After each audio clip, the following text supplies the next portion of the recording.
All right, welcome to Biblical True Truths and a Lie. True Truths? True. Two truths and a lie. Now, I've been very honest about the fact that I am no biblical theologian whatsoever.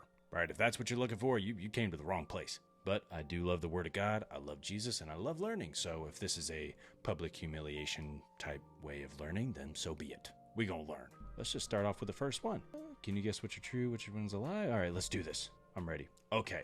A king was so happy when he found the Ark of the Covenant that he danced in a street parade. Wow, I am dyslexic. A king was so happy when he found the Ark of the Covenant that he danced in a street parade in his underwear. I'm guessing that was King David. The Ark of the Covenant was found in Egypt, but it melted the faces off that opened it. A man touched the Ark of the Covenant to steady it as it fell off of the cart, and he died instantly. I think I remember this one.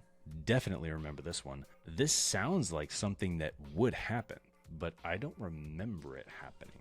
So I'm going to say that B is the lie. That was total luck. I'm going to be completely honest with you.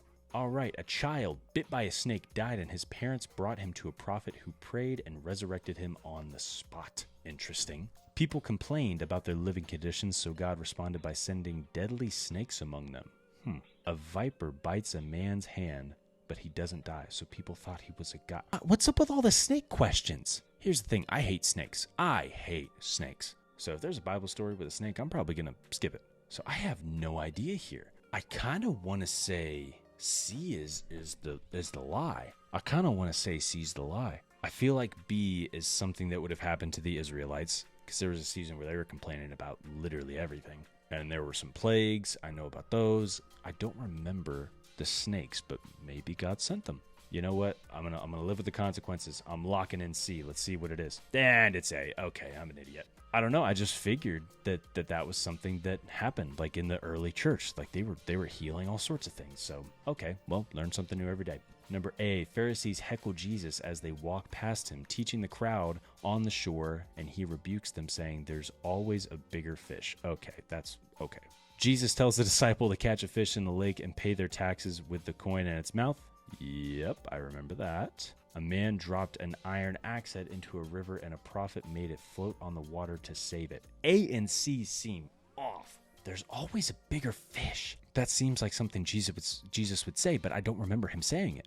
Oh, why am I so bad at this? I'm concerned. I need to read my Bible more. Holy cow. I've been stuck in Proverbs too much. Okay, I don't know a lot about the minor prophets, and so I'm wondering if this is in one of those like obscure books. I'm gonna say A is the lie. Oh, I can't believe I got that right. 2 Kings. Yeah, I don't really read 2 Kings that often. I might have read it once in my entire life. A, some men complain about Moses and Aaron's leadership, which happened a lot, so this is already seeming likely.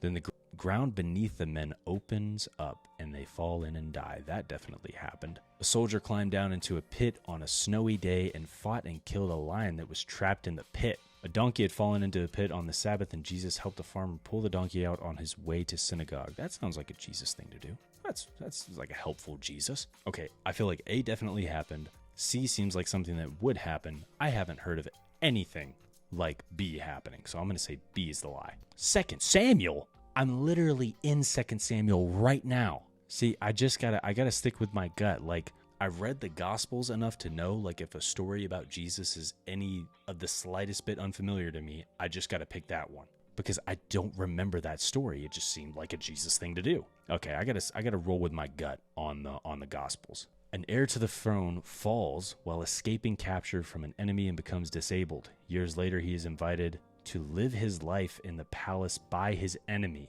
What? A military commander had leprosy? That's already really unlikely, but was cured after he dipped in the Jordan River exactly 7 times. Holy cow. A prophet speaks a curse upon the enemies of God's people, and the entire city becomes blind for 40 days. Okay, I feel like that happened for whatever reason. Years later, he's invited to live his life in the palace by his enemy. I don't think that somebody would just come up with that. So I'm going to say B. And it's C. Again, 2 Kings and 2 Samuel are getting me, bro. Did they just read 2 Kings and 2 Samuel and like, okay, guys, that's the quiz. I need to read those books. Jesus taught his followers that it is better for them to remain single than to be married like the lost. Okay, it's A. I don't even need to read the others. That didn't happen. One of his disciples was married. A priest killed an Assyrian king with a spear for sacrificing pigs to a false god on the altar in the temple in Jerusalem. That sounds likely for whatever reason. I don't know why.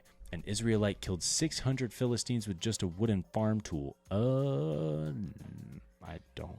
Was that one of the mighty men? Was that one of David's mighty men? That's the only thing that I can even think of. That's probably either Samuel or Kings. A woman killed the military commander of Israel's enemy by driving a tent peg through his head.